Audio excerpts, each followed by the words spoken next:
탄무지월 17일, 탄무지월 17일은 모세가 하나님께 받은 두 돌판을 깨뜨린 날이죠. 이스라엘이 금송아지를 만들어서 언약을 깨뜨림으로 말미암아 모세가 모세가 두 돌판을 깨뜨린 날입니다. 이게 그래서 유대인들은 지금 탄무지월 17일 날 금식을 합니다. 이게 넷째 달의 금식이고요. 탄무지월 17일부터 이제 아브월 9일입니다. 어제가 아브월 9일이었죠. 아브월 9일. 샤밧과 겹치기 때문에 우리가 지금 이제 샤밧 끝나고 금식을 하고 있습니다. 아브월 9일, 다섯째 달의 금식. 그래서 탄무지월 17일부터 아브월 9일까지를 뭐라고 부른다고 그랬죠? 베인 하멧자림 이렇게 부릅니다. 베인 하멧자림. 베인 하멧자림. 베인 하멧자림.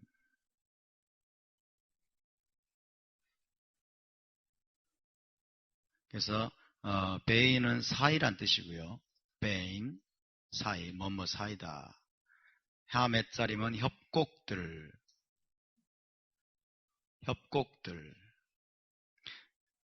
짜르라는 게 좁다라고 그러죠. 좁은, 짜르가 좁은이란 뜻이에요. 그래서 베인 하멧자림, 그럼 협곡들 사이. 그래서 탄무지월 17일부터 아브월 9일까지 이 3주 슬픔과 애곡의 3주간입니다. 이스라엘 역사 내내 비극적인 사건들이 계속해서 반복해서 일어났던 기간이죠. 그래서 베인 하멧자림이라고 불러요. 협곡들 사이를 이제 지나간다라는 것이죠. 그래서 유대인들은, 이스라엘 백성들은 대대로 이스라엘의 비극적인 역사들을 돌아보면서 회개하고 또 금식하고 하나님 앞에 정말 마음을 겸비케 하면서 나가는 그런 기간으로 삼고 있습니다. 그것이 이제 아브월 9일로 끝나게 됩니다. 우리 함께 볼까요? 베인 하멧자림. 베인 하멧자림. 네, 베인 하멧자림 기간들을 우리가 지금 지나왔습니다. 협곡들 사이를 우리가 지나왔고요. 자, 아브월 9일 직전, 아브월 9일 직전의 샤밧, 아브월 9일 직전 샤밧의 하프타라는요, 토라와 함께 있는 선지서 말씀, 아브월 직전 샤밧에 읽는 어제죠. 샤밧에 있는 하프타라는 이사야 1장 1절에서 27절까지입니다. 이사야 1장 1절에서 27절까지 아브월 9일 직전의 샤밧에 이 하프타라를 읽고 또 공부합니다. 그런데 이 1장 1절에 보면 이렇게 되어 있어요. 이사야 1장 1절에 보면 유다왕 우시야와 요담과 아하스와 히스기야 시대에 아모스의 아들 이사야가 유다와 예루살렘에 관하여 본 계시라. 그렇게 되어 있죠. 계시란 말이 있습니다. 1장 1절에 계시란 말이 있어요. 이 계시라는 말은 환상이란 뜻이에요. 환상, 이상이다. 그래서 이것을 히브리어로 뭐라고 말하냐면 하존이라고 합니다. 하존. 그래서 하존은 환상, 이상 혹은 비전입니다. 비전, 하존. 그래서 이사야 1장 1절에 이 하존이라는 이사야가 본 환상, 비전이 기록이 되어 있습니다. 그래서 아브월 9일 직전에 오는 샤밧을 이름을 붙였어요. 뭐라고 붙였냐면 샤밧 하존이라고 합니다. 샤밧 하존. 그래서 샤밧 하존. 그래서 어제가 샤밧 하존이었어요. 샤밧 하존. 비전의 샤밧이다. 혹은 환상의 샤밧이다 하는 것입니다. 그러니까 아브월 9일을 맞이하면서 유대인들은 단순히 금식하고 단순히 회개하는 데 그치는 것이 아니라 비전을 보는 것입니다. 환상을 보는 것입니다.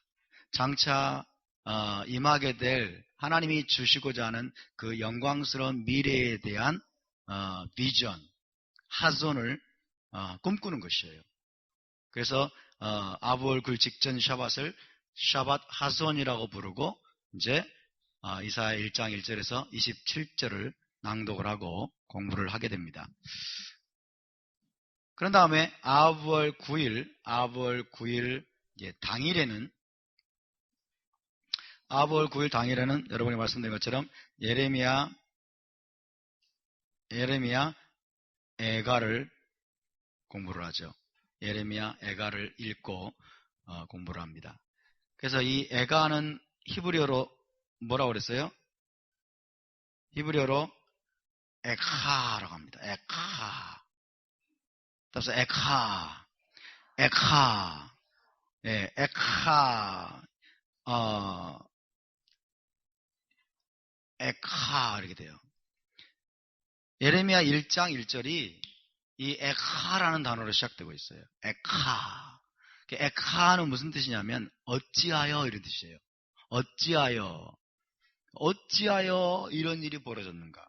탄식하는, 슬픔으로 탄식하는 그런 표현입니다. 에카. 따라서 에카. 근데 이 에카가 예레미야 에가에 나오는 것이 아니고 오늘 이사야 1장에도 에카가 나옵니다. 에카. 1장 21절을 보십시다. 1장 21절을 보면 신실하던 성읍이 어찌하여 이렇게 나왔어요. 어찌하여. 그래서 1장 21절에 어찌하여가 에카예요. 에카. 그래서 에카가 나오는 두 가지 성경 본문을 아부월 9일과 관련해서 이제 읽고 공부한다라고 할 수 있겠습니다. 그래서 아부월 직전 9일 직전 샤밧에는 에카가 나오는 이사야 1장 1절에서 27절을 읽고 공부하고 기도하고 아부월 9일 당일에는 에카 예레미야 에가 자체를 이제 읽고 묵상하고 공부하는 것입니다. 그리고 회개하면서 기도하는 것이죠. 이 두 메시지는 본질적으로 동일합니다. 예레미야 에가의 메시지와 그리고 이사야 1장 1절에서 27절까지의 메시지는 동일한 메시지를 담고 있어요. 다만 여러분 예레미야 에가는 예루살렘이 완전히 멸망한 후에 예루살렘이 완전히 멸망하고 성전이 완전히 파괴된 후에 예레미야가 이제 그것을 애곡하면서 부르는 노래예요. 그러나 이제 이사야는 뭐냐? 예루살렘 멸망 전에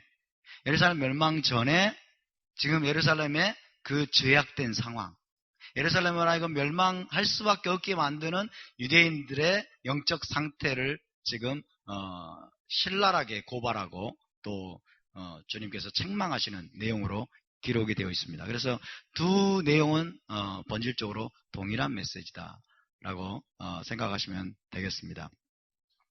그래서 우리는 지금 이제 오늘 이사야서 말씀을 좀 여러분과 함께 나눠보도록 하겠습니다. 이사야 1장 1절부터 27절 샤밧 하존, 따라서 샤밧 하존.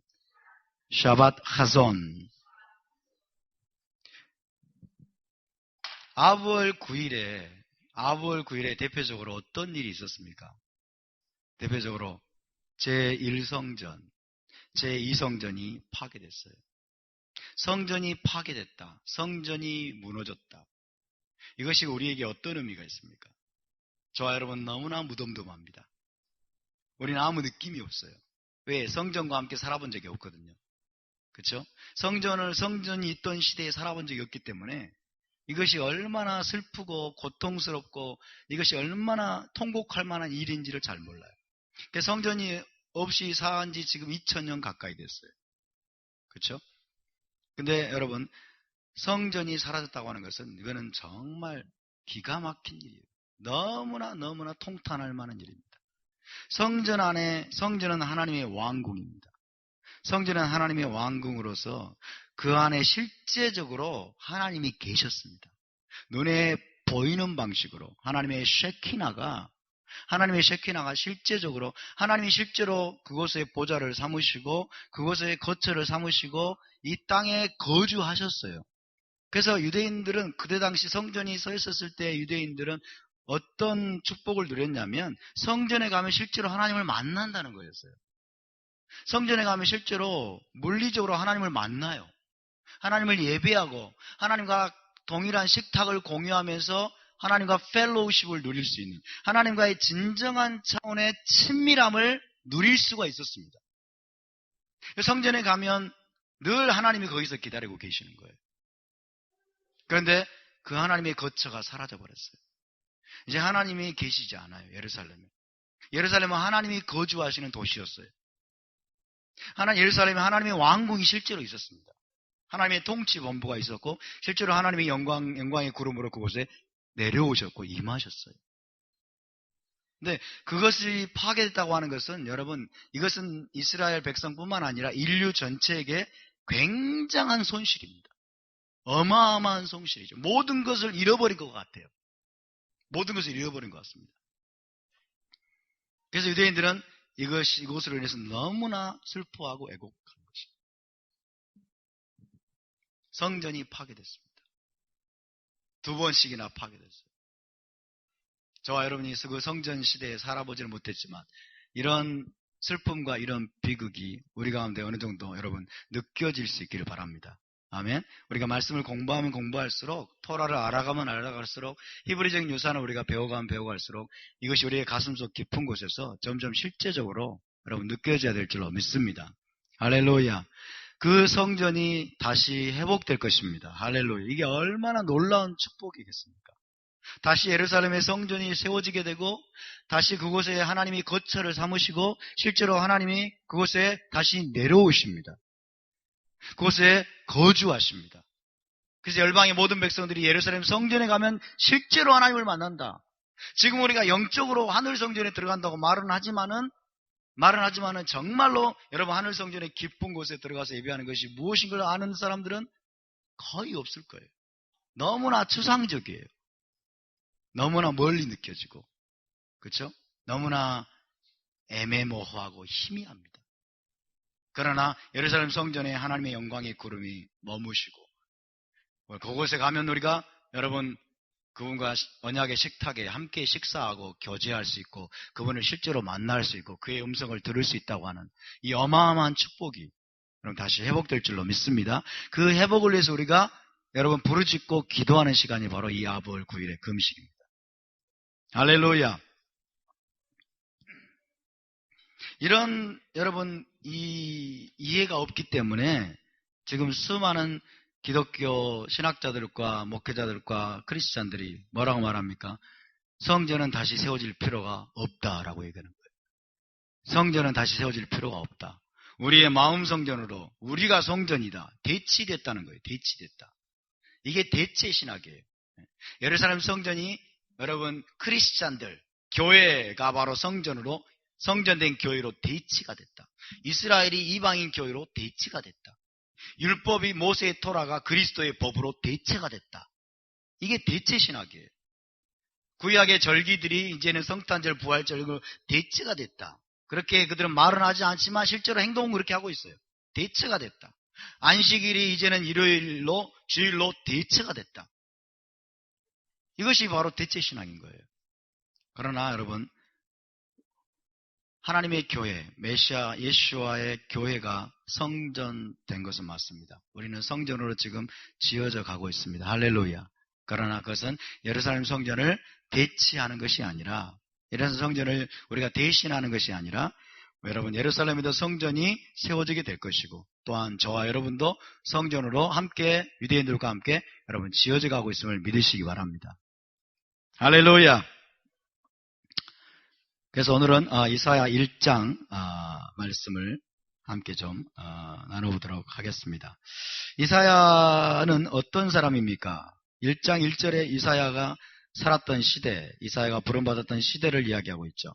우시야, 요담, 아하스, 그리고 히스기야 시대에 선지자로 사역했던 사람이 바로 이사야입니다. 이사야. 이사야가 부르심 받은 때는 언제입니까? 이사야 부르심 받은 기록이 어디에 있습니까? 이사야 6장에 나와 있죠. 이사야 6장에 이사야가 부름받은 내용이 기록이 되어 있습니다. 거긴 보지 않겠습니다. 우시야 왕이 죽던 해 이렇게 되어 있죠. 그렇죠? 우시야 왕이 죽던 해 6장 1절에 그렇게 되어 있어요. 그러니까 우시야 왕이 죽던 해 하나님이 이사야를 선지자로 콜링하셨어요. 선지자로 부르셨고 이제 선지자로 보내셨습니다. 남유다에서 활동하던 선지자예요. 우시야 왕이 죽던 해가 BC 700 약 40년경이라고 합니다. BC 740년경. BC 740년경에 부르심 받았고 선지자로 사역하기 시작했는데 1장의 내용은 북이스라엘이 멸망하기 전후, 멸망하기 직전이나 그 직후에 하나님이 주신 계시로 그렇게 이해가 됩니다. 그러니까 1장의 내용은 BC 722년경이에요. BC 722년경. 북이스라엘 멸망이 BC 722년경입니다. 남유다의 멸망은 언제입니까? BC 586년경이죠. 이 정도는 아셔야죠. 알고 계시죠? 북이스라엘 멸망이 언제라고요? BC 722년경. 남유다의 멸망은 BC 586. 예. 컴퓨터가 상당히 급이 높았어요. 386이 아니고 586. BC 586년경에 멸망을 했습니다. 어쨌든 1장의 내용은 북이스라엘 멸망 직전이나 혹은 직후에 하나님이 이사야에게 주신 메시지입니다. 예언적인 계시입니다. 자, 1장의 내용을 제가 간략하게 좀 요약을 해드리겠습니다. 자, 1장의 내용은 첫 번째로 죄에 대한 하나님의 정죄가 나옵니다. 이스라엘의 죄, 특별히 유다와 예루살렘이죠.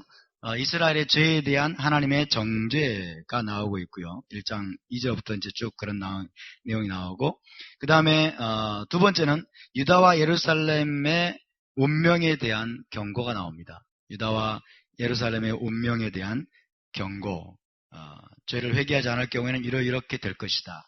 운명에 대한 경고가 나오고 있고, 그 다음에 세 번째로는 다가올 재앙의 때에 관한 예언이 나오고 있어요. 다가올 재앙의 때에 관한 예언이 나오고 있고, 네 번째는 이제 위선, 종교적인 위선에 대한 고발이 등장합니다. 그리고 다섯 번째, 회개를 촉구하는 내용, 회개를 촉구하는 메시지가 등장을 하고, 마지막 여섯 번째로는 이제 시온이죠. 시온의 구속과 회복에 대한 약속입니다. 지온의 구속과 회복에 대한 약속으로 끝이 나고 있어요. 그래서 이사야 1장 1절부터 27절까지의 내용은 사실 이사야서 전체의 축소판이라고 할 수 있습니다. 이사야서 전체의 축소판이라고 할 수도 있겠습니다.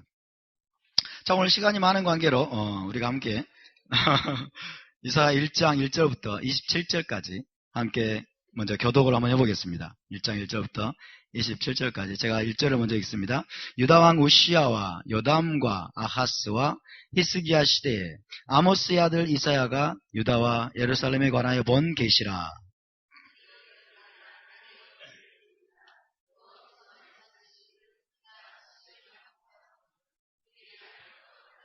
소는 그 임자를 알고 나귀는 그 주인의 구유를 알건만은 이스라엘은 알지 못하고 나의 백성은 깨닫지 못하는도다 하셨도다.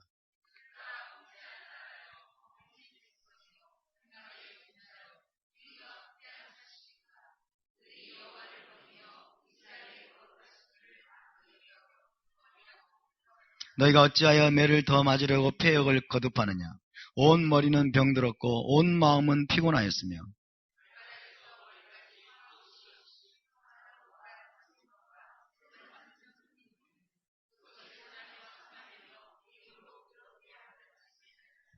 너희의 땅은 황폐하였고 너희의 성읍들은 불에 탔고 너희의 토지는 너희 목전에서 이방인에게 삼켜졌으며 이방인에게서 파괴됨 같이 황폐하였고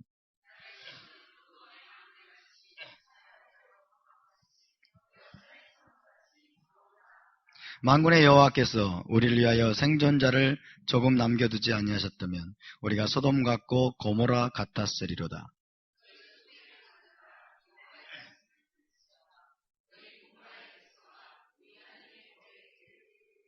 여호와께서 말씀하시되 너희의 무수한 재물이 내게 무엇이 유익하냐. 나는 순양의 번제와 살진 짐승의 기름에 배불렀고 나는 수송아지나 어린 양이나 순념소의 피를 기뻐하지 아니하노라.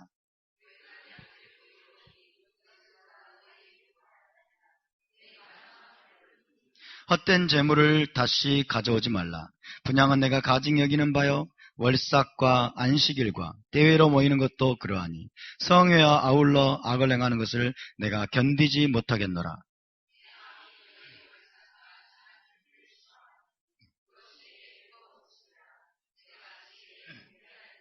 너희가 손을 펼 때에 내가 내 눈을 너희에게서 가리고 너희가 많이 기도할지라도 내가 듣지 아니하리니 이는 너희의 손에 피가 가득함이라.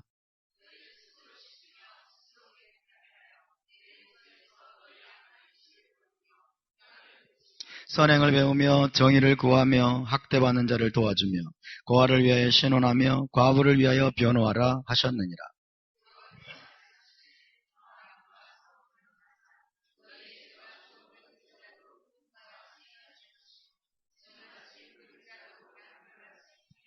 너희가 즐겨 순종하면 땅의 아름다운 소산을 먹을 것이요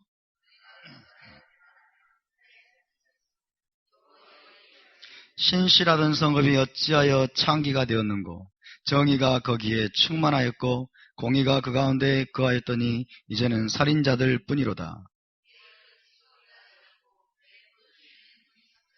내 고관들은 패역하여 도둑과 짝하며 다 뇌물을 사랑하며 예물을 구하며 고아를 위하여 신원하지 아니하며 과부의 송사를 수리하지 아니하는도다.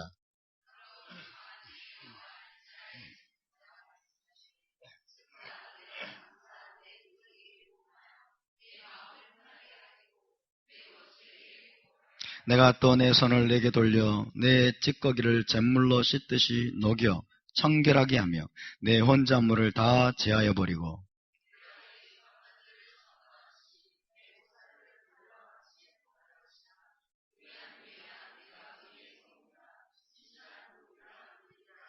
다같이 시온은 정의로 구속함을 받고 그 돌아온 자들은 공의로 구속함을 받으리라.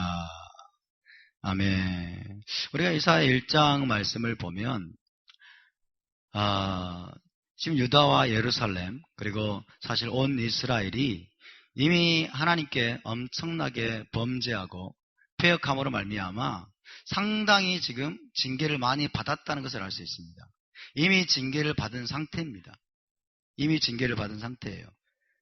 그래서 5절에 보면은 너희가 어찌하여 매를 더 맞으려고 패역을 거듭하느냐.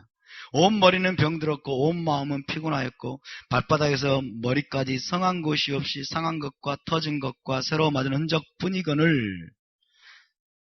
이렇게 여러분 이미 하나님은 지금 이 이스라엘을 엄청나게 징계하셨어요.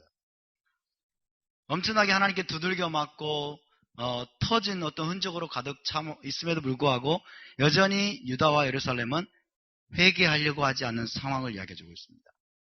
멸망은 당하지 않았지만은 하나님이 지금 이스라엘의 거듭된 패역함 그리고 죄악으로 말미암아서 하나님이 엄청나게 징계를 하신 상태예요. 그래도 이들은 알아듣지를 못하고 있습니다. 하나님의 사인을 알아듣지 못하고 여전히 죄악을 거듭하고 하나님을 대적하고 있는 그런 상황을 그렇게 묘사하고 있습니다. 이들의 죄가 얼마나 여러분 심각했으면 8절 9절 보시면 만군의 여호와께서 우리를 위하여 생존자를 조금 남겨두지 아니하셨다면 우리가 소돔 같고 고모라 같았으리로다. 그러니까 이스라엘 백성들이 범했던 죄를 제대로 다루었다면 하나님이 그들을 완전히 멸절하셨을 거라는 거예요.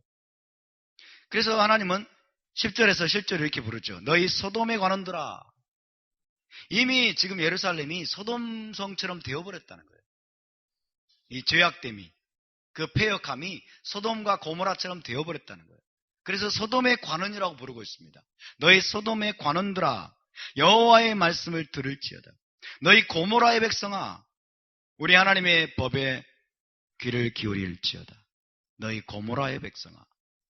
지금 패역한 여러분 예루살렘을 하나님이 지금 비유적으로 부르고 있는 이름이에요. 소돔과 고모라와 같이 되어버린 예루살렘의 지도자들아, 예루살렘의 백성들아, 하나님의 말씀을 들어라. 쉐마, 들어라. 무슨 말이라고 그랬죠?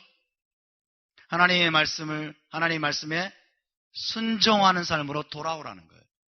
쉐마, 들어라. 그렇다면 여러분, 이 유다와 예루살렘 주민들의 죄는 무엇이었을까요? 이 범죄의 실체를 우리가 함께 좀 살펴보겠습니다. 그것이 11절부터 나오고 있죠. 11절부터 일단 14절까지 다시 한번 우리 함께 있습니다. 시작. 여호와께서 말씀하시되 너희의 무수한 재물이 내게 무엇이 유익하뇨? 나는 순양의 번제와 살진 짐승의 기름에 배불렀고 나는 수송아지나 어린 양이나 순념소의 피를 기뻐하지 아니하노라. 너희가 내 앞에 보이러 오니 이것을 누가 너희에게 요구하였느냐? 내 마당만 밟을 뿐이니라. 헛된 재물을 다시 가져오지 말라. 분향은 내가 가증 여기는 바요 월삭과 안식일과 대회로 모이는 것도 그러하니 성의와 아울러 악을 행하는 것을 내가 견디지 못하겠노라. 내 마음이 너희의 월삭과 정한 절기를 싫어하나니 그것이 내게 무거운 짐이라. 내가 지기에 곤비하였느니라.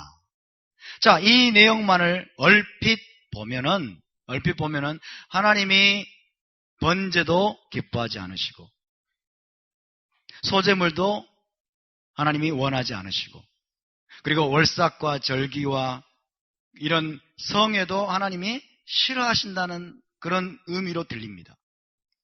너희가 무수히 가져오는 재물은 내게 가증한 것이다.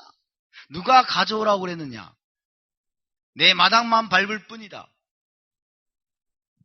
이렇게 말씀하고 있죠. 그래서 지금까지 1700년 동안 기독교회는 이 말씀들을 이용해가지고 절기는 폐해졌다. 재물도 폐해졌다. 월삭과 샤밧과 절기와 그리고 모든 분향하는 것 이런 것들은 이제 하나님 앞에 가증한 것이다. 더 이상 이것은 필요가 없어졌다. 하나님이 그걸 이제 기뻐하지 않으신다. 그렇게 여러분 해석을 내려왔습니다. 그러나 우리는 성경을 여러분 어느 일부만을 떼가지고 읽으면 곤란합니다. 성경을 전체적인 맥락 속에서 봐야 되고 또 지금 이사야가 말씀하고 있는 이 맥락 속에서 이 성경을 우리가 공정한 마음으로 읽어야 됩니다. 할렐루야. 여기서는 그런 내용이 결코 아니에요. 자, 생각해 봅시다. 절기도 폐해졌고 월삭도 폐해졌고 샤밧도 폐해졌고 재물과 분향하는 것도 하나님 앞에 가증한 것이라면 그 앞에 있는 하나님의 말씀은 무엇입니까? 그 앞에 조금 전에 읽은 말씀 10절 시작. 너희 소돔의 관원들아 여호와의 말씀을 들을지어다. 너희 고모라의 백성아 우리 하나님의 토라에 귀를 기울일지어다. 우리 하나님의 토라예요. 토라트 아도나이예요. 히브리어 토라트 아도나이. 우리 하나님의 토라. 우리 하나님의 토라에 귀를 기울여라. 절기를 지키라고 하는 게 토라가 아닙니까? 샤밧을 지키라고 하는 게 토라가 아닙니까? 번제와 각종 여러분 코르반을 하나님의 집에 가져오라는 것이 하나님의 토라가 아닙니까? 그렇죠? 하나님의 토라에 귀를 기울여라고 말씀하신 하나님이 그 다음에 곧바로 내가 너희의 재물을 기뻐하지 않는다. 월삭과 절기는 이제 끝났다. 이렇게 말씀하시겠습니까? 절대로 그런 내용이 아니죠. 그런 내용이 결코 아니에요. 하나님의 토라는 영원합니다. 아멘. 그래서 이 말씀은 도대체 무슨 내용입니까? 다시 한번 정확히 보시기 바랍니다. 여호와께서 말씀하시네 너희의 무수한 재물이 내게 무엇이 유익하뇨? 나는 순양의 번제와 살진 짐승의 기름에 배불렀고 나는 수송아지나 어린 양이나 순념소의 피를 기뻐하지 아니하노라. 내가 내 앞에 보이러 나오니 이것을 누가 너희에게 요구하였느냐? 내 마당만 밟을 뿐이다. 너희가 지금 하는 짓거리들은. 헛된 재물을 다시 가져오지 말라. 분향은 내가 가증히 여기는 바요. 월삭과 안식일과 대회로 모이는 것도 그러하니. 그 다음 보시면 성회와 아울러 악을 행하는 것을 내가 견디지 못하겠노라. 성회와 아울러 악을 행하는 거예요. 절기를 지키고 성회로 모이고 그리고 번제물을 가져오고 소제물도 드리고 하나님 앞에 많은 예물을 드리면서 종교적인 의무들은 행하고 종교적인 의식들은 철저하게 행하는데 중요한 것은 마음으로는 회개하지 않고 그들의 삶으로는 하나님의 토라에 복종하지 않는 삶을 사는 겁니다. 이것을 뭐라고 말합니까? 종교적인 위선이라고 말합니다. 종교적인 위선이에요. 지금 여러분 이사야 시대에 유대인들, 이스라엘 백성들의 영적인 상황이 이러했습니다. 그들은 종교적인 의식을 행하는 데는 굉장히 열심히 했어요.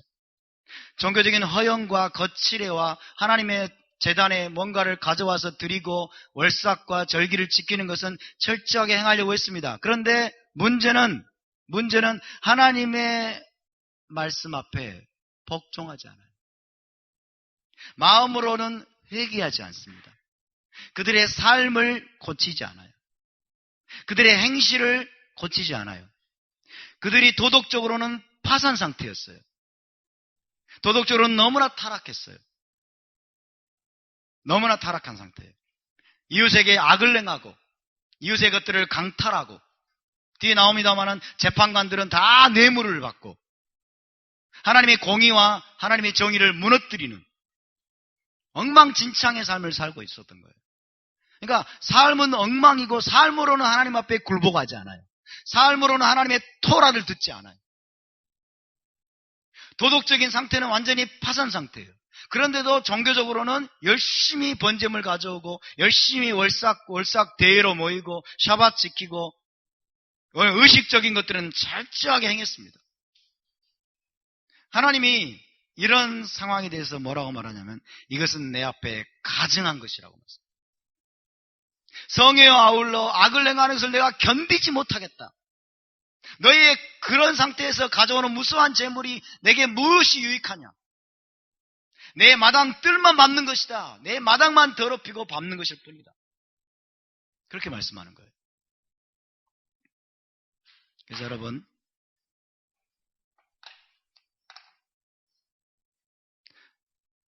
자, 하나님이 가증히 여기는 것이에요. 가증히 여기는 것.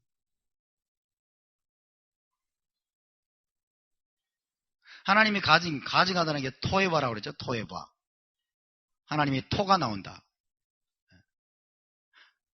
토에바. 따라서 토에바. 토에바입니다. 토에바. 가증하다라고 말하는 것이 뭐냐면 지금 이것이 이스라엘의 정확한 상태입니다. 영적 상태. 뭐냐면 자, 마음으로 회개하지 않은 거예요. 마음으로 회개하지 않고 그 다음에 삶으로 하나님께 복종하지 않는 거예요. 하나님의 토라에 복종하지 않은 상태에서 드리는 제물입니다. 드리는 제물, 월삭, 샤밧, 절기 등의 의식입니다. 의식. 자, 마음의 회개가 동반되지 않는 의식이에요. 의식들. 종교적인 의식들. 단순히 종교적인 의식이 아니라 종교적인 의식 자체가 문제가 있는 것이 아니에요. 샤밧 예배 자체가 문제가 있는 것이 아니에요. 절기 자체가 잘못된 것이 아닙니다. 코르반, 번제물 자체를 드리는 것 자체가 잘못된 것이 아니에요. 그것은 하나님이 명령하신 것입니다. 아멘? 그것은 하나님이 명령하신 거예요. 그것은 하나님의 토라의 일부입니다. 하나님이 여러분 여기서 지금 말씀하고 있는 하나님이 지금 가증하다라고 말씀하시는 건 뭐냐면 마음으로는 회개하지 않아. 삶으로는 정말 하나님께 복종하지 않는 삶을 살아요. 자기 마음대로 살아. 그런 상태에서 제물만 드리면 종교적인 의식만 철저하게 행하면 종교적인 형식주의 이것만을 철저하게 지키면은 하나님이 넘어갈 거야. 하나님이 우리 죄를 그냥 신경 쓰지 않으실 거야. 이것이 이교도들의 사상입니다. 이게 여러분 고대 근동 주변에 있는 이교도들의 사상이에요. 이교도들이 믿는 신은 어떤 신인 줄 아십니까? 바알과 아세라와 그모스와 이런 이교도들이 믿었던 신들의 특징이 뭔 줄 아세요? 자기를 섬기는 백성들의 도덕적인 삶에 대해서는 관여하지 않는 거예요. 자기를 섬기는 백성들의 도덕적인 상태에 대해서는 전혀 관여하지 않는 것이 이교도들이 믿는 신입니다. 이해되십니까? 그러나 하나님은 그런 분이 아니세요. 그런 분이 아님에도 불구하고 지금 이 이사야 시대에 지금 이스라엘 백성들이 이교도들이 믿는 신, 그 신처럼 여호와 하나님을 섬기려고 하는 거예요. 자기들의 삶은 엉망진창이에요. 자기 멋대로 살아요. 이웃을 죽이고 피를 흘리고 막 이웃을 괴롭히고 착취하고 억압하고 도덕적으로는 완전히 파산 상태이면서도 가서 재물만 갖다 주면 의식만 제대로 행하기만 하면 신경 쓰지 않으실 거야, 우리 하나님도. 네, 여러분, 우리 하나님은 자기 백성에게 도덕적인 지침을 주시는 분이십니다. 아멘. 구체적이고 그리고 가장 높은 수준의 도덕적인 여러분 지침을 주시는 분이 우리 하나님이십니다. 이것이 사실은 우리 하나님이 전 세계 모든 이방신들과 다른 면모예요. 이방의 다른 이교도들의 신들은 절대로 요구하지 않습니다. 도덕적인 지침을 주지 않습니다. 도덕적인 어떤 높은 수준을 요구하지 않습니다. 이방신들은 가서 그냥 재물만 바쳐주면 돼요. 그렇죠? 재물만 맞춰주면 그래서 진노를 누그러뜨리는 거예요. 그런 신들의 진노를 누그러뜨리기 위해서 피의 희생제사를 드리고 그렇잖아요. 그리고 그러기만 하면 이방신들은 도덕적인 요구를 하지 않습니다. 그러나 하나님은 그런 분이 결코 아니세요. 하나님은 그런 이교도적인 예배를 하나님은 가증하다라고 말하는 거예요. 너희가 도덕적으로는 파산 상태에서 살고 살인하고 죽이고 도둑질하고 간음하고 온갖 악한 짓들을 행하면서 내 성전에 와가지고 재물만 드리려고 하는 것, 물질만 드리려고 하는 것, 그리고 번제만 드리고 분향만 하고 그 다음에 절기와 각종 의식만을 행하려고 하는 것, 이것은 정말 가증한 것이다. 내 마당만 밟을 뿐이다. 누가 너에게 그런 예배 드리라고 했느냐? 하나님 말씀하시는 거예요. 여러분, 우리 하나님은 탁월하신 분이십니다. 온 우주에 뛰어나신 분이십니다. 다른 신과 비교할 수 없는 분이십니다. 할렐루야. 우리 하나님은 단순히 절기와 월삭과 제물과 여러분 이런 것들만을 우리에게 하라고 명령하신 분이 아니라 십계명을 통해서 살인하지 말라, 간음하지 말라, 부모를 공경하라, 거짓 증거하지 말라, 탐내지 말라, 가장 높은 수준의 도덕적인 삶을 이스라엘 백성에게 요구하시는 하나님이심을 믿으시기 바랍니다. 할렐루야. 이분이 우리 하나님이세요, 여러분. 그래서 하나님이 가증히 여기시는 것은 마음으로 회개하지 않고 제물을 드리고 종교적인 의식에 몰두하는 이것이 하나님께 가증한 것입니다. 더불어서 말씀드린 것입니다만은 도덕적인 계명에 순종하지 않는 거예요. 도덕적인 계명에 순종하지 않는 상태에서 드리는 예배, 제물, 이것도 하나님 앞에 가증한 것입니다.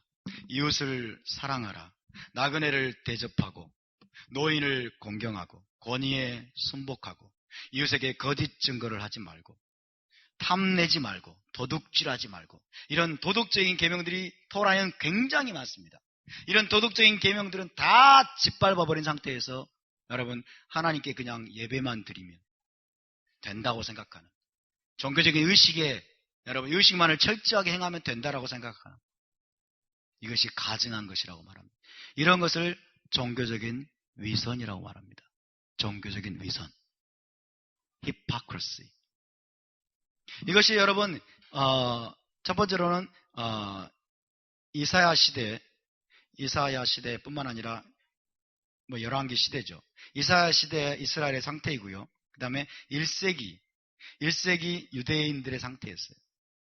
1세기 유대인들, 특별히 사두개인들. 그 다음에 바리새인들, 서기관들, 대제사장들, 이들 역시 타락할 대로 타락한 자들이었어요. 대부분. 특별히 성전에서 섬겼던 사두개 제사장들. 이 제사장들은 돈에 눈이 먼 자들이었어요. 너무나 탐욕적인 자들이었어요. 성전에서 여러분, 성전의 권력들을 장악을 했어요. 가야바와 안나스, 이 사람들이 로마 권력자들과 결탁해가지고 성전의 모든 권력을 장악을 했어요. 장악을 해가지고 성전에서 이들은 철저하게 제물을 드립니다. 철저하게 월삭, 절기, 샤밧 다 그대로 지켰어요. 그리고 유월절 세대로도 철저하게 예수님 죽여놓고도 유월절 세대를 먹으려고 시체를 내려달라고 그러잖아요.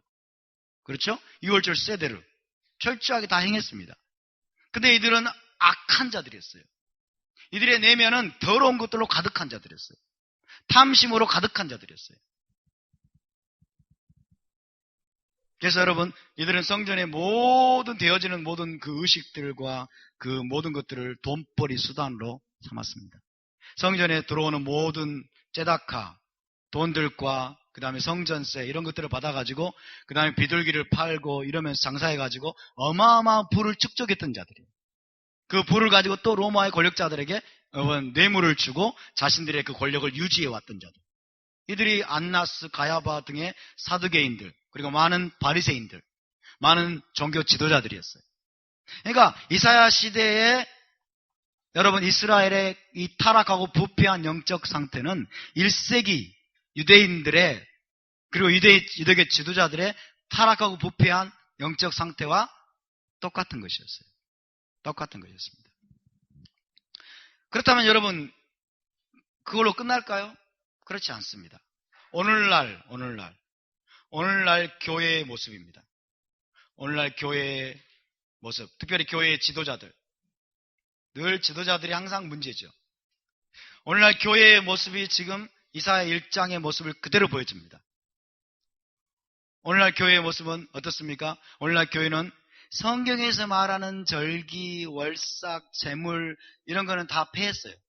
근데 자기들이 만든 종교 의식이 있어요. 로마 카톨릭 얼마나 의식이 그럴싸합니까? 그렇죠? 로마 의식 그러면 로마 카톨릭이죠. 막 치렁치렁한 뭐 다 달고 나오고 십자가 들고 나오고 막 종교 의식이 아주 대단합니다. 그런데 로마 카톨릭의 위로 올라가면 올라갈수록 부패한 자들이에요. 타락한 자들이에요. 오늘날 교회도 마찬가지. 일요일 예배는 철저하게 짜여진 순서대로 딱 드립니다. 그것을 우리는 과거 이렇게 얘기했어요. 묵찬, 기찬, 설기찬. 이렇게. 묵도, 찬송, 기도, 찬송, 설교, 기도, 찬송. 적도. 묵찬, 기찬, 설기찬. 이게 자기들이 정해놓은 예배 의식입니다. 의식. 예배 의식이고 또 11조는 철저하게 드려요. 사람들이. 11조는 철저하게 드려요. 새벽기도 나는 평생 동안 한 번도 안 빼먹었다. 이러면서 종교적인 자기 나름대로 정해놓은 의식들을 철저하게 준행하는데 도덕적으로는 파산 상태. 오늘날 교회의 모습이에요. 그러니까 성경에 여러분 기록된 이 역사는 계속해서 시클리컬 도는 것이 반복되는 것입니다. 오늘날까지 여러분 동일한 범죄가 지금 하나님의 집에서 자행되고 있다는 것을 우리가 알아야 됩니다. 할렐루야. 이거 가지고 우리가 유대인들을 비난하고 이스라엘을 비난하면 곤란해요. 이것이 오늘 우리의 하나님의 백성들의 여러분 죄의 모습입니다. 무엇입니까? 종교적인 위선이에요. 종교적인 위선이에요.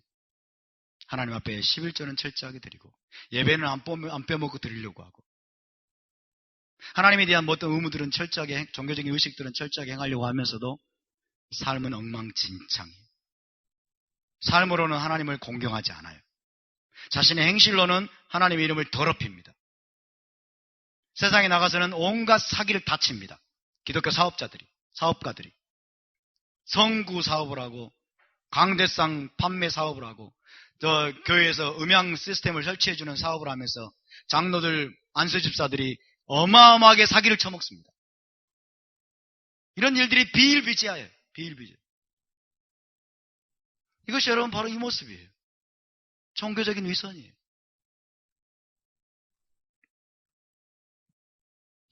저와 여러분이 종교적인 위선에 빠지지 않기를 바랍니다.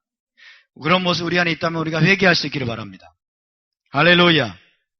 내 마음이 너희의 월삭과 정한 절기를 싫어하니. 너희의 월삭과 정한 절기를, 너희의 그 위선적이고 타락한 너희의 월삭과 정한 절기를 내가 싫어한다라고 말씀합니다. 그러나 원래 여러분 하나님 앞에 드리는 코르반과 그리고 월삭과 제물과 그리고 샤밧과 그리고 분향하는 것, 이 모든 것들은 여러분 하나님이 명령하신 토라의 일부임을 기억하시기 바랍니다. 하나님이 명령하신 토라는 영원한 것입니다. 그러니까 우리가 여기서 뭘 할 수 있습니까? 자, 제물을 드리고 양을 잡고 소를 잡고 여러분 코르반을 바치고 그 다음에 분향을 하고 성전에 들어가서 여러분 예배를 드리고 그리고 절기를 여러분 지키고 샤밧을 지키고, 이 모든 것들은 사실 무엇과 함께 가야 된다? 마음으로 하나님 앞에 회개하면서 그리고 삶으로 하나님 앞에 복종하면서 하나님 앞에 굴복하면서 그 모든 것들이 함께 가야 된다는 것을 알 수 있습니다. 아멘.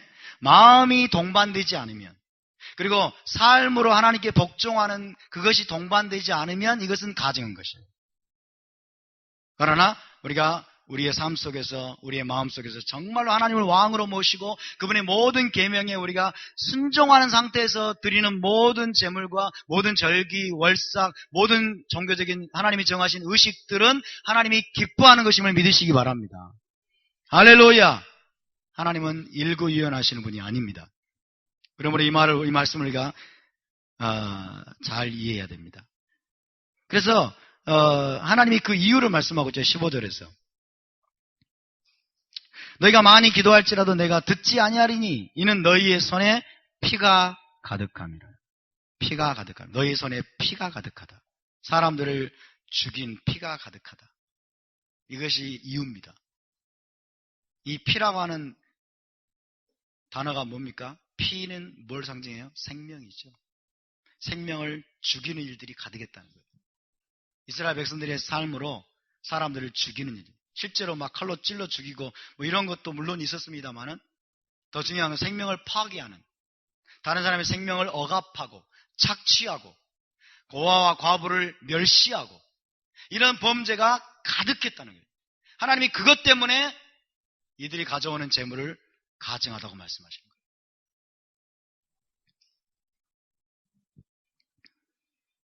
16절, 17절은 이제 하나님이 회개를 촉구하십니다. 회개를 촉구하시는데 이 16절, 17절은 하나님이 원하시는 그리고 토라적인 진정한 회개의 단계를 말씀해주고 있어요. 참된 회개가 무엇이냐? 이걸 말해주고 있습니다. 첫 번째, 너희는 스스로 씻으며 스스로 깨끗하게 하여. 이렇게 되어 있어요. 스스로 씻으며 스스로 깨끗하게 하라. 이게 첫 번째예요. 스스로 씻으며 스스로 깨끗하게 하라. 이것을 다른 말로 말하면 이겁니다. 너희의 잘못된 과거를 먼저 뉘우치라는 거예요. 자신의 잘못된 과거를 뉘우치고 그 죄를 하나님 앞에 자백하라는 겁니다. 자백하라. 그래서 모든 회개는 반드시 여러분 자백으로 시작합니다. 자신의 죄를 인정하고 자신의 잘못된 과거를 뉘우치고 인정하고 그것을 하나님 앞에 자백함으로 시작합니다. 할렐루야. 자백이 끝이 아니에요. 오늘날 크리스찬들은 자백으로 끝내버려요. 자백이면 다 된 줄 알아요. 첫 번째는 자백입니다. 그래서 자신의 죄를 인정하고 하나님 앞에 그것을 자백하는 거예요. 내가 범죄하였나이다. 그러니까 유대 현인들은 이것을 구체적으로 자백하라고 얘기해요. 두리뭉실하게 내가 범죄한 이게 아니고 내가 어떻게 잘못을 행하였나이다 라고 하나님 앞에 자백하라고 이야기하고 있어요. 그게 첫 번째 회개의 단계입니다. 두 번째는 자백만 하면 곤란합니다. 두 번째는 너희의 악한 행실을 버리며 행악을 그치고. 할렐루야. 두 번째는 악한 행실을 버리라고 말씀하고 있어요. 버리고 그 다음에 행악을 그쳐라. 스탑. 지금까지 잘못해왔던 것들을 자백했으면은 그것들을 스탑하라는 거예요. 버리라는 거예요. 거짓말을 했으면은 주님, 내가 거짓말을 했습니다. 그리고 자백하면 끝나는 게 아니라 거짓말을 그치라는 거예요. 다른 사람 속여가지고 물건을 팔아서 폭리를 취했으면은 그것을 더 이상 하지 말라는 거예요. 탐심을 품고 탐욕을 부려가지고 범죄했으면은 그 탐심을 버리라는 거예요. 자백만 하는 게 아니고. 아멘? 여러분, 우리의 삶 속에서 모든 악행을 끊어버릴 수 있기를 바랍니다. 모든 죄악을 끊어버리는 회개가 있기를 바랍니다. 할렐루야! 그것을 그러기 위해서는 철저하게 우리의 삶을 인벤토리 해봐야 돼요. 철저하게 우리 삶의 구석구석을 토라의 빛으로 조명해봐야 돼요. 내 삶 속에서 잘못된 것이 무엇인가? 하나님을 거스르는 것이 무엇인가? 하나님께 복종하지 않고 있는 것이 무엇인가? 하나님께 하나님이 가증히 여기실 만한 것이 무엇인가? 철저하게 인벤토리를 해보세요. 하나하나. 그리고 잘못된 것이 발견되면 자백하십시오. 고백하십시오. 그리고 끊으시기를 바랍니다. 그 죄를 멈추시기를 바랍니다. 할렐루야. 악행을 끊고 악행에서 돌아서는 것입니다. 그러나 그것이 전부가 아니에요.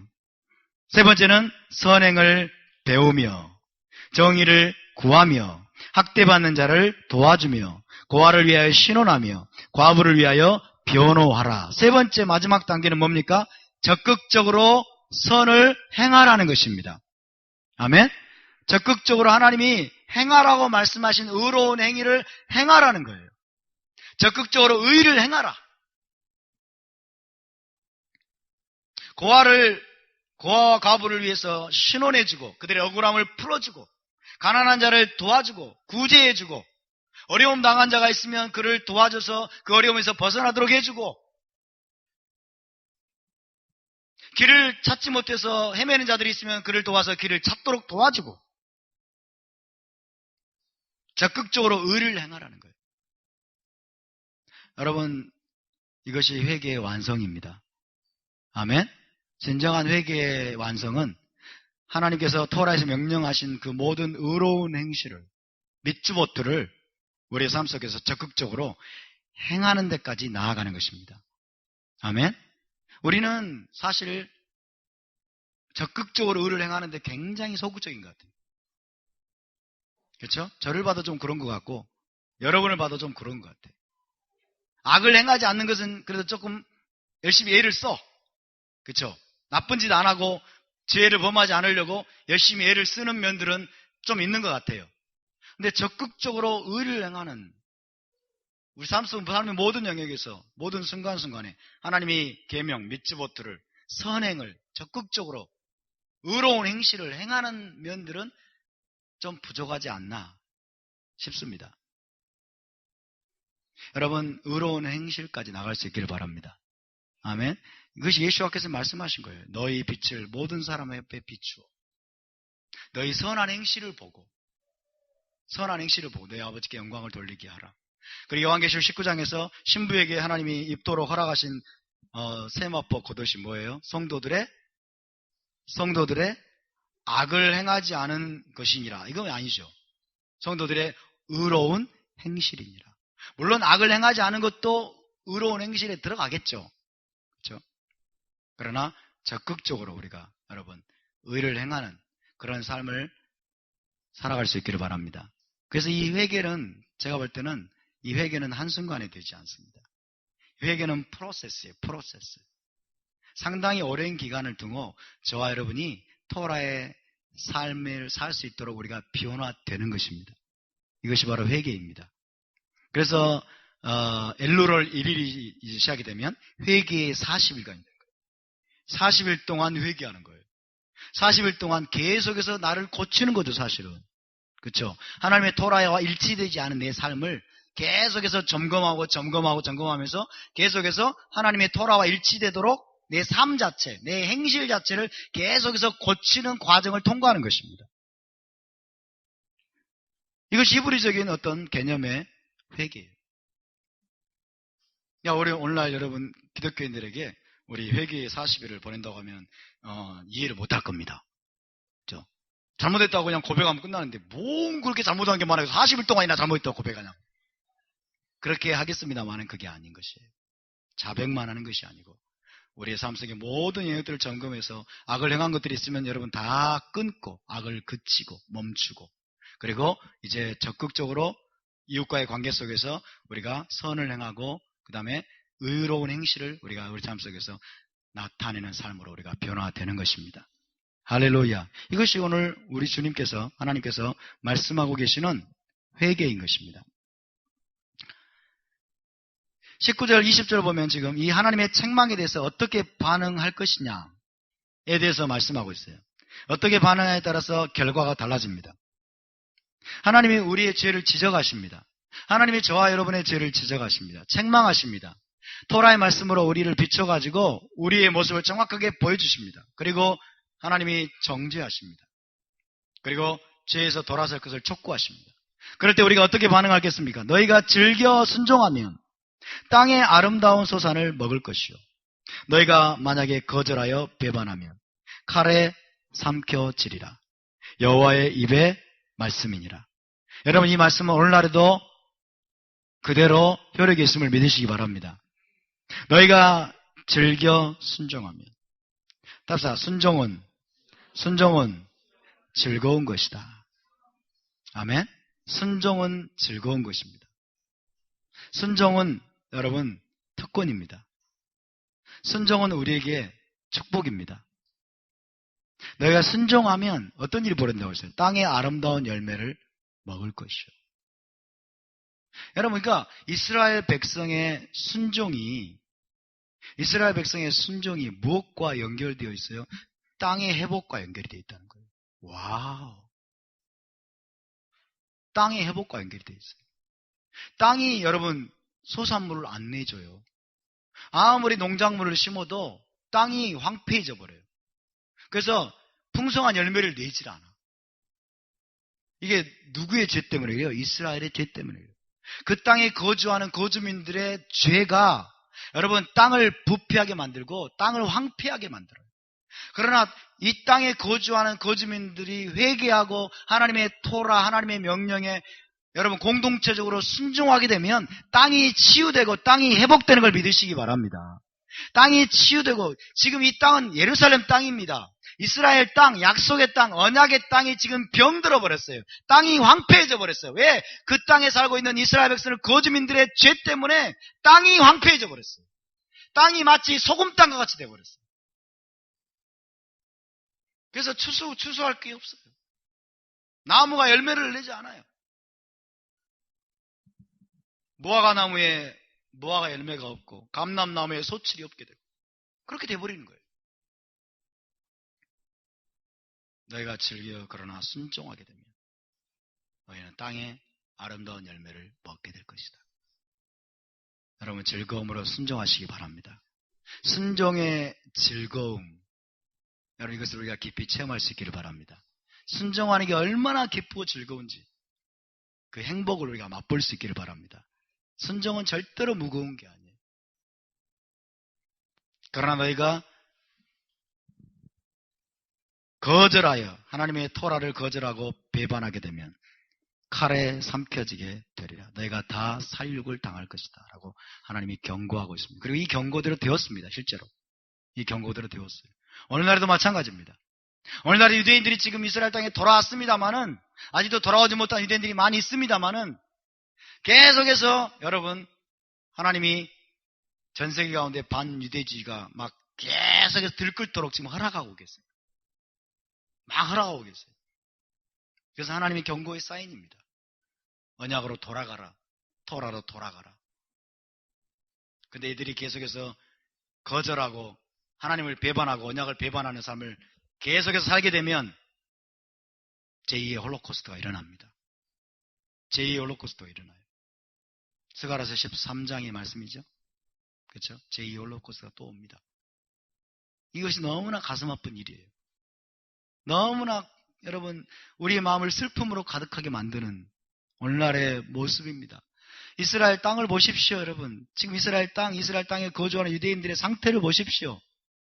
술과 마약에 찌든 자들이 많고 동성애에 빠진 자들이 많고 무신론 자들이 많고 거룩한 그 땅이 지금 그 땅의 거주민들로 인해서 지금 더럽혀져 있습니다. 세속적인 유대인들로 가득합니다.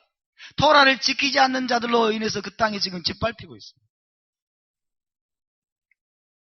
그래서 이란이 지금 일어나고 있고, 여러분, 하마스가 일어나고 있고, 아이시스가 일어나고 있고, 계속해서 칼로 유대인들을 삼키기 위해서, 하나님의 언약 백성들을 삼키기 위해서 지금 여러분 세력을 키워가고 있지 않습니까? 여러분, 우리가 더 늦기 전에 온 세계 유대인들이, 온 세계 이스라엘 백성들이 하나님의 언약에 즐거이 순종하는 여러분, 그 언약의 토라로 돌아오도록 우리가 기도해야 될 줄로 믿습니다. 아멘. 어찌하든지 돌아와야 됩니다.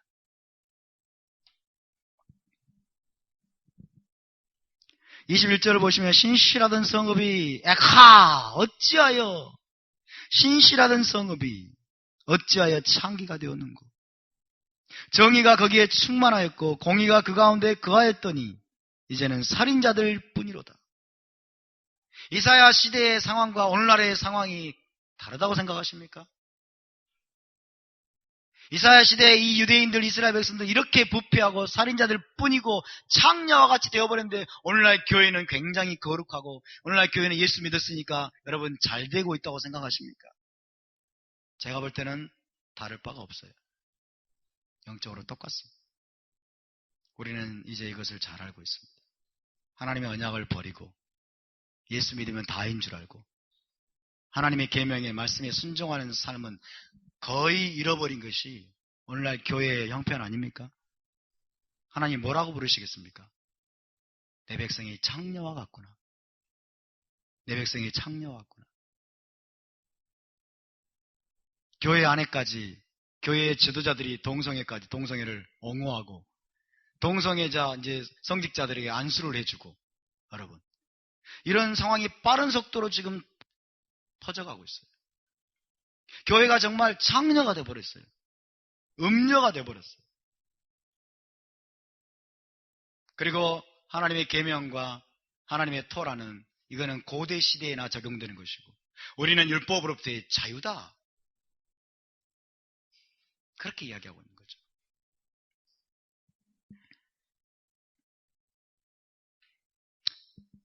그래서 23절에서는 내 고관들은 패역하여 도둑과 짝하며 다 뇌물을 사랑하며 예물을 구하며, 사례물을 구하며 고아를 위하여 신원하지 아니하며 과부의 송사를 수리하지 아니하는데다. 지도자들과 재판관들의 부패가 가득하다는 것입니다. 여러분, 이스라엘의 타락의 궁극적인 원인은 지도자들의 타락입니다. 재판관들의 타락입니다. 오늘날 교회가 타락할 대로 타락했다는데 이견을 말할 사람은 별로 없을 것입니다. 여러분도 동의하실 거예요. 오늘날 현대 기독교, 현대 서구 기독교, 헬라적인 기독교가 얼마나 타락했는지, 얼마나 부패했는지 저와 여러분이 다 아는 바입니다. 그 근본 원인이 뭐예요? 지도자들의 타락이에요. 리더들의 타락입니다. 재판관들의 타락이에요. 지도자들의 한 역할 중에 하나는 재판관의 역할을 하는 것입니다. 하나님의 토라대로 판결을 내려주는 거예요. 하나님의 토라대로 이것은 정의다, 이것은 공의다, 이것은 악이다, 이것은 죄다, 이것은 잘못이다라고 재판관 역할을 해줘야 되는데 오늘날 여러분 교회 안에 지도자들과 리더들이 타락해버렸어요. 대부분. 이사야 시대의 상황과 오늘날의 상황이 똑같습니다.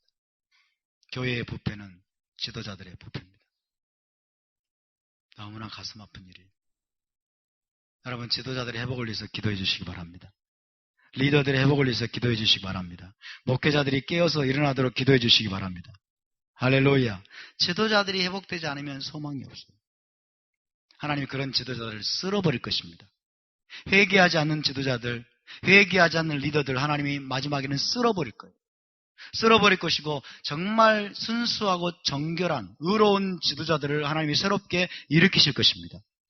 그때까지는 그런 지도자들 밑에 있는 여러분 일반 백성들이 너무나 고통을 당하는 거예요. 고통만 당하면 괜찮은데 고통만 당하면 괜찮은데 그런 지도자들의 죄에 물드는 거예요. 그런 지도자들의 죄에 물들어가지고 같이 멸망의 길로 가는 거예요.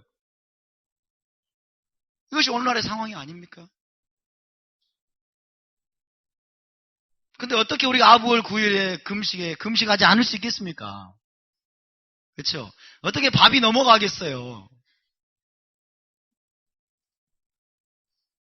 저녁에는 좀 먹어야 되겠죠? 정말 이것만 생각하면 너무 가슴이 아파요. 저도 목사지만은 너무 마음이 아파요. 그래서 그 사실이 저를 깨웁니다. 막. 그 사실이 저를 막 흔들어 깨워요. 다 부패했다라고. 하나님 여기 재판에 대해서 뭐라고 말씀하고 있어요? 보세요. 내 고관들은 폐역하며 도둑과 짝하며 다라고 표현하고 있어요. 다 뇌물을 사랑하며. 다 뇌물을 사랑한대요. 다. 제가 종종 이렇게 말합니다. 오늘날 교회가 다 부패했다고. 그러면 어떤 사람이 딱 일어나가지고 목사님 다 그런 게 아니잖아요. 그렇게 말해. 말귀를 못 알아먹는 거예요. 이게.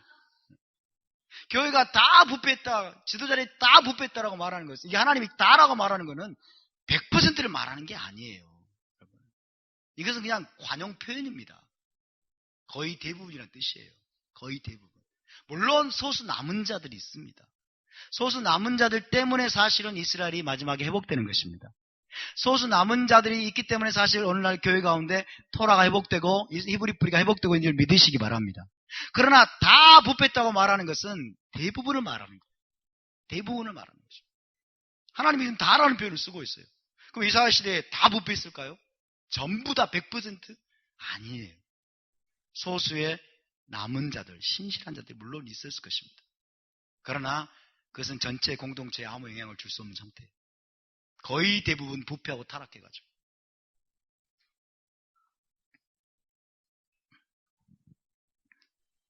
24절부터는 기가 막히게도 여러분, 기가 막히게도 장차 있게 될 회복에 대한 하나님의 비전이 제시가 됩니다. 24절부터 보시면 그러므로 주 만군의 여호와 이스라엘의 전능자가 말씀하시되 슬프다 내가 장차 내 대적에게 보응하여 내 마음을 편하게 하겠고 내 원수에게 보복하리라. 여러분이 묻겠습니다. 24절에 나오는 내 대적, 내 원수가 누구일까요? 아수르일까요? 바벨론일까요? 애굽일까요? 다메섹일까요? 느부갓네살일까요? 여기서 말씀하고 있는 내 대적, 내 원수가 누구이겠어요? 이야기해보세요. 괜찮습니다. 그렇죠. 하나님 앞에 계속해서 반역하고 배반하고 있는 언약 백성들을 말합니다. 지도자들을 말합니다. 재판관들을 말합니다. 그들에 대해서 하나님이 내 대적이라고 말하고 있어요. 내 원수라고 말하고 있어요. 여러분, 우리가 하나님의 말씀을 듣고도, 하나님의 계명을 듣고도, 하나님 명령을 듣고도 우리가 고집을 부리면서 여전히 죄악 가운데 행하고 여전히 하나님을 배반하는 삶을 살고 있다면 우리는 하나님의 대적임을 알아야 됩니다. 하나님의 원수가 되고 있음을 알아야 됩니다. 하나님이 그들에게 보응하리라고 말씀하고 있어요. 하나님이 그들을 다 제거하겠다고 말씀하고 있어요. 하나님이 그들을 다 쓸어버리고 제거함으로써 내 마음을 내가 편하게 하겠다라고 하나님 말씀하고 있어요. 얼마나 하나님 마음이 지금 여러분 무너질 대로 뭉그러질 대로 뭉그러진 마음이겠습니까? 어쨌든 하나님이 자기 백성 가운데 그 더러운 것들을 다 제거하겠다고 말씀합니다. 내가 또 내 손을 내게 돌려 내 찌꺼기를 잿물로 씻듯이 녹여 청결하게 하며 내 혼잣물을 다 제하여버리고 내가 내 재판관들을 처음과 같이 내 모사들을 본래와 같이 회복할 것이라. 할렐루야. 회복할 것이라. 그리하여야 내가 의의 성읍이라 신실한 고을이라 불리리라 하셨나니 내 재판관들을 처음과 같이 내 모사들을 본래와 같이 회복할 것이라. 주님, 이 예언을 이루어 주시옵소서. 이 비전을 이루어 주시옵소서. 주님, 당신의 언약 백성 가운데, 당신의 이스라엘 공동체 가운데 의로운 재판관들을 회복하여 주시옵소서. 의로운 지도자들을 회복하여 주시옵소서. 여러분, 이것이 우리의 끊임없는 기도가 되어야 될 줄로 믿습니다. 실제로 여러분, 유대인들이 성전 에서부터 시작된 유대인들이 해왔던 기도가 있어요. 성전에서 이제 매일 상번제를 드리면서 드렸던 기도, 서서 드리는 기도. 이게 뭐였어요? 뭐라고 그래요? 아미다 기도예요. 아미다 기도는 총 18가지로 구성됩니다. 18가지 베너딕션이 있어요. 베너딕션. 18가지 블레싱이 있는데, 그래서 쉐몬의 에스레라고 불립니다. 쉐몬의 에스레. 쉐몬의 에스레라는 18이라는 뜻이에요. 그래서 쉐몬의 에스레라는 말하고 아미다 기도는 똑같은 말이에요. 그러니까 상번제를 드리면서 드렸던 이 아미다 기도가 굉장히 중요한 기도예요. 그래서 유대인들은 지금도 하루에 3번씩 이 아미다 기도를 드립니다. 하루에 3번씩 아미다 기도를 드리는데 이 아미다 기도의 11번째 기도. 지금도 유대인들이 빼놓지 않고 하루에 3번씩 하나님 앞에 부르짖는 11번째 아미다 기도가 뭐냐면 의로운 재판관들을 세워달라는 기도예요. 의로운 재판관들과 지도자들을 회복시켜달라는 기도를 지금도 유대인들은 계속해서 하고 있습니다. 여러분은 어떻습니까? 우리는 어떻습니까? 하나님의 백성 가운데, 교회 가운데, 이스라엘 공동체 가운데 정말 의로운 지도자들, 의로운 재판관들을 회복시켜 주시옵소서라고 기도하고 있습니까? 아니면 비난만 하고 있습니까? 대부분의 크리스찬들이 비난의 화살을 날리는데 너무나 빠릅니다. 욕하고 비난하고 공격하고. 그렇지만은 의로운 재판관들, 의로운 지도자들을 하나님이 다시 일으켜 주시고 회복시켜 달라는 기도는 거의 하지 않고 있어요. 오늘 우리가 그 기도를 할 수 있기를 바랍니다. 주님, 우리가 유대인 공동체와 마음을 합하여서 우리가 기도합니다. 당신이 약속하신 대로, 여기 이사야서에서 약속하신 대로 내가 내 재판관들을 처음과 같이 내 모사들을 본래와 같이 회복할 것이라. 할렐루야. 여러분, 재판관들, 지도자들이 회복될 때 예루살렘이 회복되는 것입니다. 이스라엘 공동체가 전체가 회복되는 것, 이스라엘 땅이 회복되는 것은 사실은 그 공동체의 지도자들이 회복되는 것입니다. 거기에 달려있는 것입니다. 그래서 의로운 재판관들과 모사들과 지도자들이 회복되는 것은 너무나 중요한 일이 아닐 수 없습니다. 그리한 후에야 그러죠. 그리한 후에야 내가 의의 성읍이라. 키르야 네마나 이렇게 됐어요. 의의 성읍이라. 신실한 거울이라 불리리라 하셨나니. 27절 함께 있습니다. 지온은 정의로 구속함을 받고 그 돌아온 자들은 공의로 구속함을 받으리라. 그 돌아온 자에 쓰인 히브리어가 슈브입니다. 슈브. 그래서 이 돌아온 자들은 이렇게 번역할 수 있어요. 그 회개하는 자들이. 시온은 정의로 구속함을 받고 그 회개하는 자들은 공의로 구속함을 받으리라. 할렐루야. 그래서 여러분, 마지막 때 메시아께서 오시게 되면 이 예언이 완전하게 회복될 줄 믿으시기 바랍니다. 이 예언을 회복시키기 위해서 주님이 오시는 거예요. 주님이 오시는 겁니다. 예루살렘이 의의 도성이 될 것입니다. 하나님의 공의와 정의로 가득한 열방의 빛으로 다시 세워지게 될 것입니다. 그것을 위해서 우리 주님이 오실 것입니다. 그래서 메시아 시대의 이 예언은 완전하게 회복이 됩니다. 할렐루야. 그때가 속히 오게 하여 주시옵소서. 마지막 결론적으로 말씀드릴 것은 아부월 9일의 금식은 단순히 회개와 통곡과 슬픔으로 끝나지 않고 여러분 장차 있을 회복에 대한 비전으로 끝이 납니다. 아멘. 오늘 우리가 이 금식에 동참하는 이 영광이 바로 여기에 있습니다. 우리는 전 세계 유대인들과 함께 금식하면서 역사적으로 있었던 그 모든 반역과 배반과 음란과 그리고 토라를 어긴 그 죄에 대해서 우리가 여러분 회개하고 슬퍼해야 되지만은 동시에 장차 있게 될 메시아께서 오셔서 이루시게 될 이 영광스러운 회복을 꿈꾸면서 그것이 이루어지기를 기도하면서 여러분 이 아부월 금식을 우리가 마무리할 수 있게 되기를 바랍니다. 할렐루야. 이런 위로와 회복의 메시지를 우리에게 주시는 하나님을 송축합니다. 자, 우리 함께 일어나서